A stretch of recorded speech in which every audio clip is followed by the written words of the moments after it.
Asphalt paving is every bit as important to local roads and streets as it is to state and interstate highways. And proper inspection of the work is just as critical. It's your job to ensure that the citizens of your community get the high-quality asphalt pavement they deserve.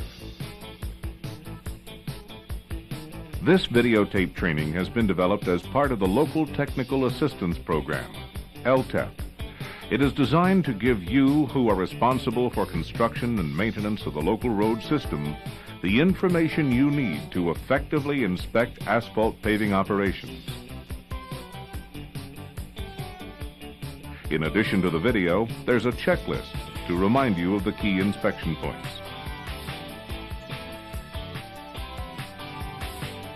Now, because of our country's move to metric measurements, we're going to use metric units throughout this presentation and in the checklist.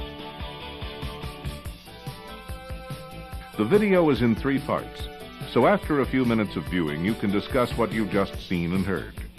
All 3 parts are on this tape. Here in Part 1, we'll look at your responsibilities before paving begins: document review, coordination with the public, field review, equipment checks, traffic control, and weather requirements. Then, we'll look at inspecting the Tack coat application. Part 2 covers the paving operation itself. And Part 3 shows some of the problems that can occur with mixed quality, laydown operations, and rolling. So let's get started. Document review. First, as with any project, review the contract documents. This includes your agency's bid specifications, including amendments, any special provisions, the appropriate sections of the construction manual, and the traffic control plan. Paving details can vary significantly from one job to the next, especially for traffic control.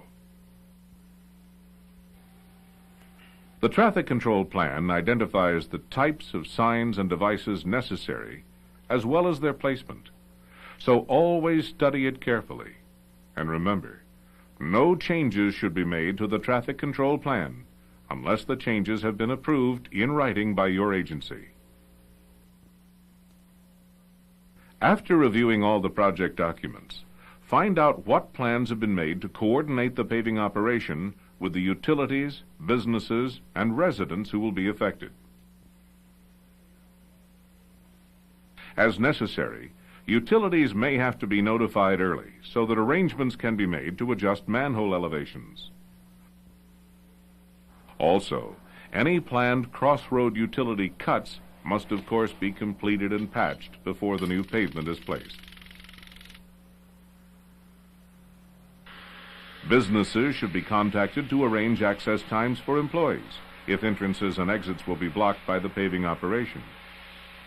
Private residents must be notified too. As the inspector, you should check out all such arrangements before paving begins. You should also take time to review the field conditions. The first 2 rules to remember are: always wear a safety vest when you're working near equipment or traffic, and always remember where you are. Even though a vest will make you clearly visible, a few steps in the wrong direction could be fatal. Some areas of the existing surface may need to be repaired before the road is paved. The locations and extents of these defects, such as potholes and areas needing pre-leveling, are typically marked on the pavement. See to it that this repair work is done properly. Along with pothole repair and pre-leveling, many projects specify milling.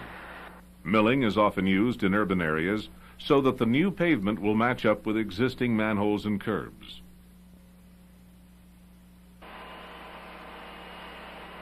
This procedure is also effective in eliminating wheel ruts. When milling is required, your first major concern is that the pavement is milled to the proper depth. Also, be sure that the milling equipment does not tear or rip the surface. In addition, make sure that the contractor takes appropriate measures to control dust and to maintain proper drainage from the pavement.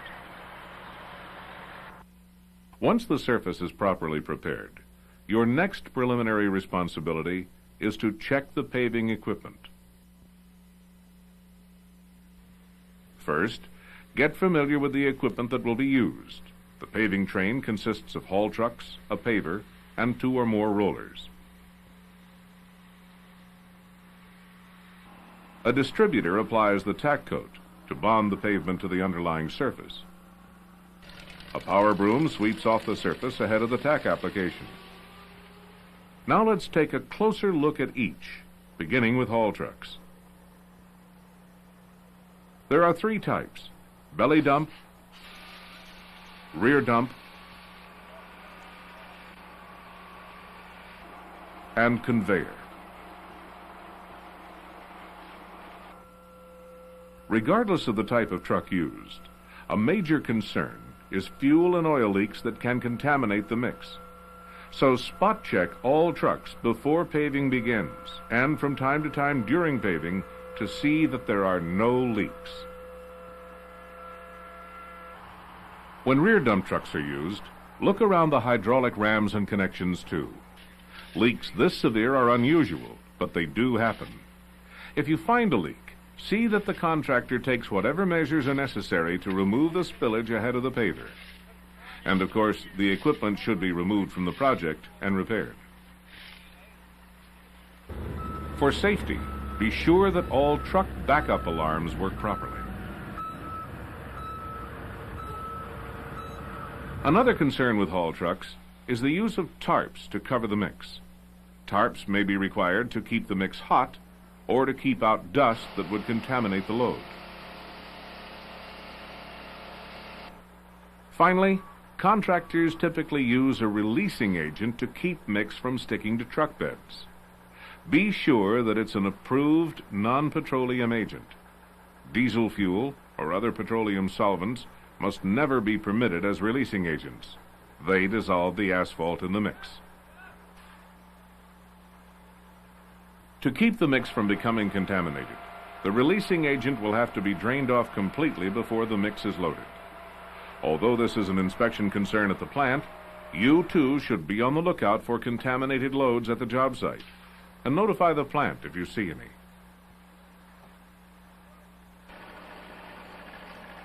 Okay, now let's look at the paver or laydown machine. There are many types, but all consist of a tractor and a screed. The tractor, of course, provides the power and includes a hopper where the mix is deposited. The screed's functions are to smooth and partially compact the mix. When belly dump trucks are used, a pickup machine is attached to the front of the tractor. Let's take a closer look at each component, beginning with the pickup machine.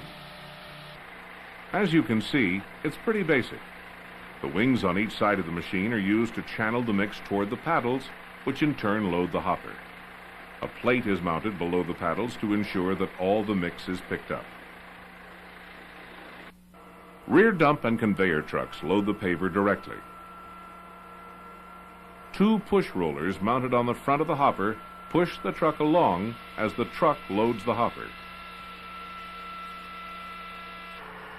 Inside the hopper, 2 flight chains carry the mix through the tractor. The flow control gates over each chain are adjusted to allow the right amount of mix to pass through. As the mix comes out of the back of the tractor, the auger distributes it evenly in front of the screed. On many pavers, paddles are mounted at the center of the auger to keep material flowing toward the edges. A slope shoe, like you see here, may be attached to the screed to bevel the outside edge of surface courses.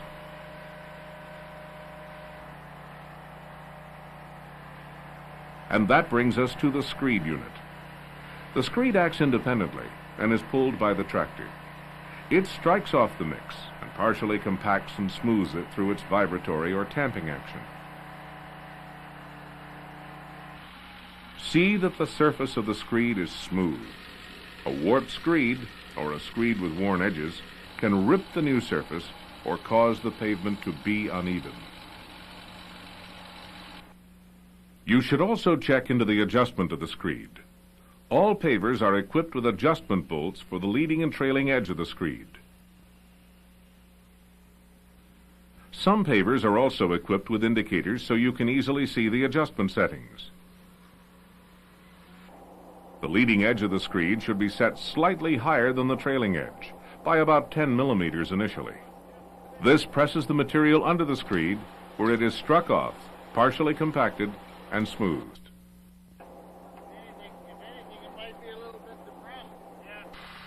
Many screeds can also be extended and retracted to accommodate various paving widths. If such an extension is being used, make sure the auger is the same length as the extension.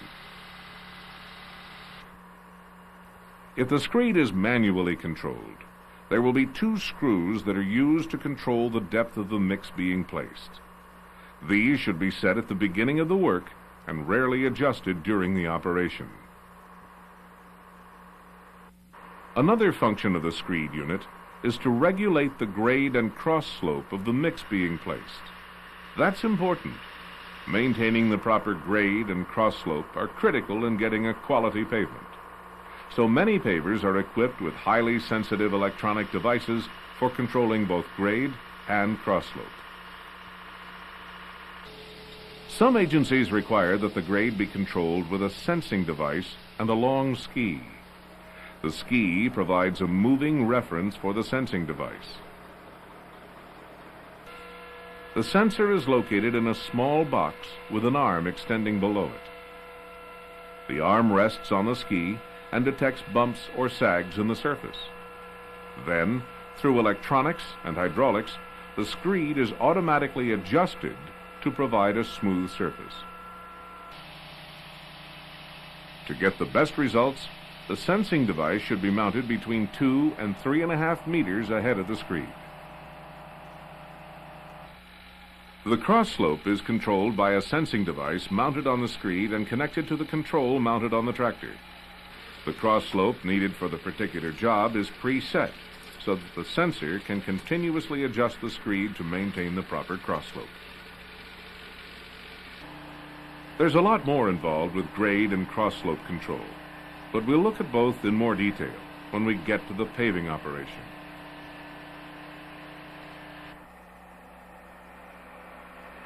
Now let's look at the rollers.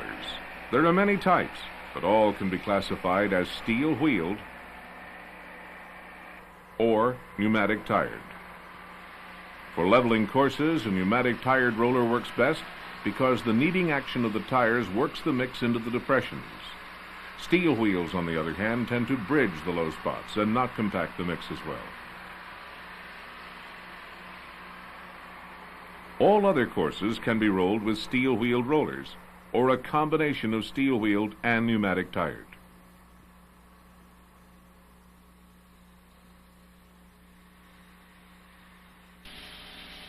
The main point with rollers is that the compaction requirements have to be met.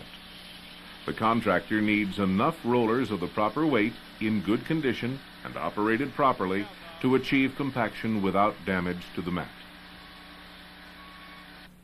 So let's take a closer look at the rollers, starting with steel-wheeled. The 2 most common types are 2-wheel and 2-wheel vibratory, although you may see 3-wheel rollers as well.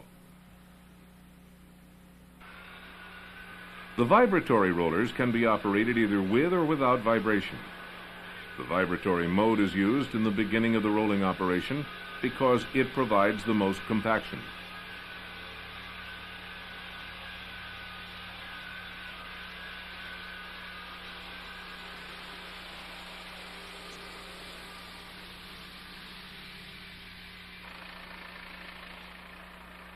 The static mode, that is without vibration, allows the same roller to smooth out the pavement.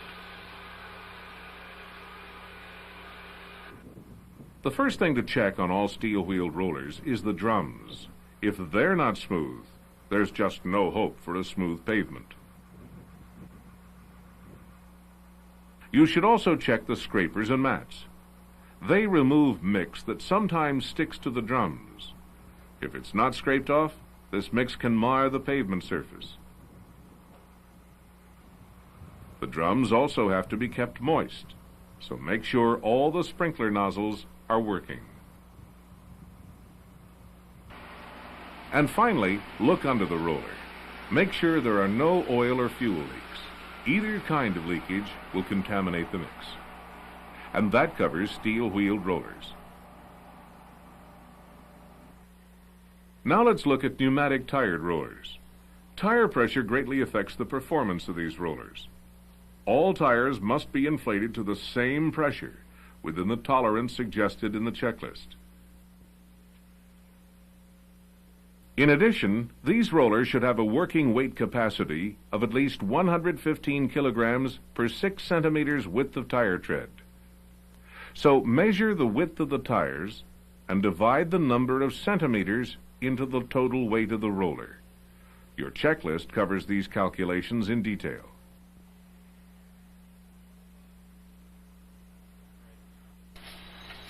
Now let's have a look at the hand tools required. Only lutes and shovels should be used. Lutes are used primarily in constructing longitudinal and transverse joints. The important thing is that it's lutes, not rakes. Rakes are shaped differently and cause segregation of the mix. They just don't do the job properly. Just one more point about hand tools. Most contractors store them in containers filled with diesel fuel. That's perfectly acceptable, as long as the fuel isn't spilled on the mat. While the hand tools are in use, however, they should be cleaned with a putty knife, not with the diesel fuel. And they shouldn't be cleaned by scraping them off on any part of the laydown machine either. And those are the equipment checks. Now let's look at traffic control in a little more detail. As you heard in the beginning of the program, a traffic control plan should identify the types of signs and devices to be used and where they should be placed. So you should always inspect them as they're set up to be sure they comply with the plan.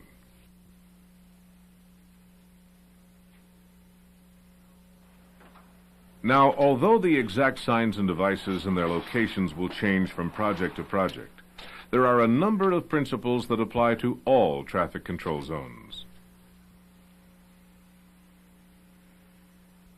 First, the traffic control setup should comply with the manual on uniform traffic control devices. Second, when traffic has to be alternated through the work area, make sure the flaggers work together to avoid holding traffic too long.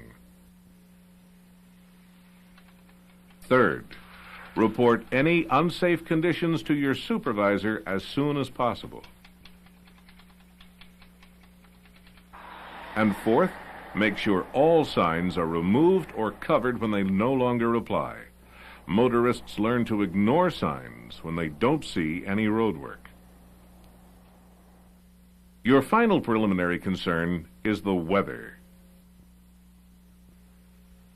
Temperature, precipitation, and wind are factors in determining whether or not to pave. Most agencies require a brief documentation of daily weather conditions on paving projects. To begin with, the mix should not be placed when temperatures are too low. Check the specs. Many agencies base their limitations on air temperature, others on surface temperature, and some use both. Cold temperatures, of course, will cool the mix, making it difficult to get adequate compaction. In addition, the fresh mat may not adhere to a cold surface, so always check the actual temperature with a reliable thermometer. You should also be aware that many agencies have calendar date restrictions, such as no paving allowed after October 15th, or before April 15th. These restrictions are provided to help prevent the problems associated with low temperatures. Again, be sure to check your agency's specs. Precipitation is a concern. Asphalt paving should not begin when rain is about to fall or too soon after it's fallen while the surface is still wet. Occasional sprinkles or passing showers have to be dealt with according to their volume and duration, from working right on through the minor ones to temporarily halting for the more serious ones. Winds by themselves may not be cause to avoid paving, but they sure can mess up the tack application and cool down the mix real fast. So use good judgment. If weather conditions prevent good work, take the necessary action. Now we'll look at the last item on the list, the tack coat. The purpose of the tack coat is to bond the new pavement to the existing pavement. So first, it's very important to thoroughly clean the surface. And then cover it uniformly with the right amount of tack. But there is a lot to inspect. To begin, check the contract documents to see what type of tack material is to be used. Most agencies require emulsions, but some use asphalt cement or cutback asphalt. As inspector, you may have to sample the tack. If so, be sure to follow your agency's procedures for collecting, documenting, and submitting the samples properly. Next, find the application rate for the tack coat in the contract documents. Many agencies will allow you to make small adjustments in the application rate depending on the condition of the surface. Basically, you'll always use more tack on old and milled surfaces than you will between new courses. Then, record the number of liters in the distributor so that later you can calculate the application rate. You'll also need this information for payment purposes. Before the material is applied, see that the surface is both clean and dry. Otherwise, the tack won't bond the new pavement to the existing surface.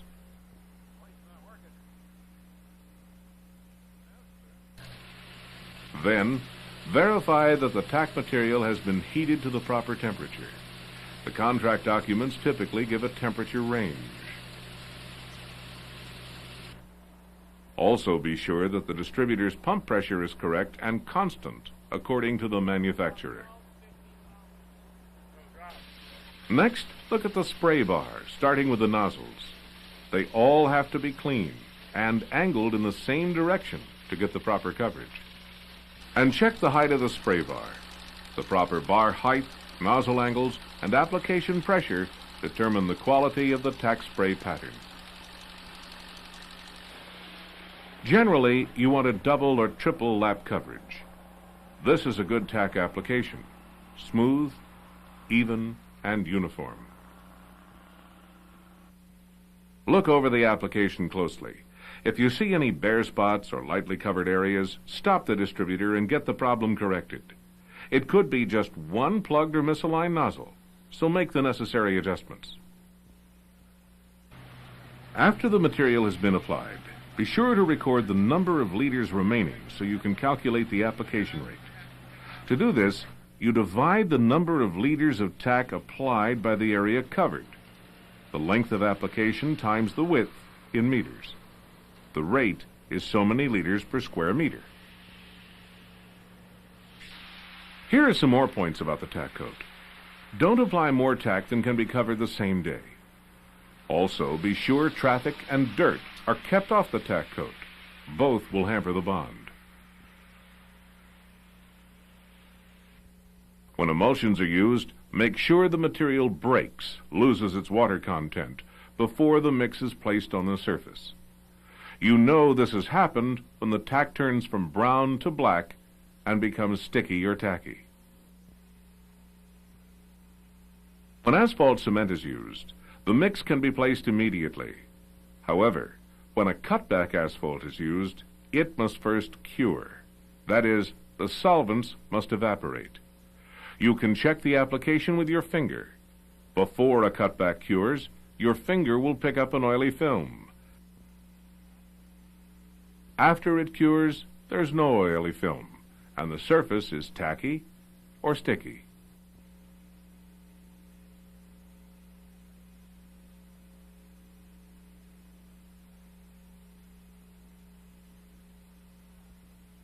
With that, we've covered your preliminary inspection responsibilities and the Tack Coat application. In Part 2, we'll look at the paving operation itself.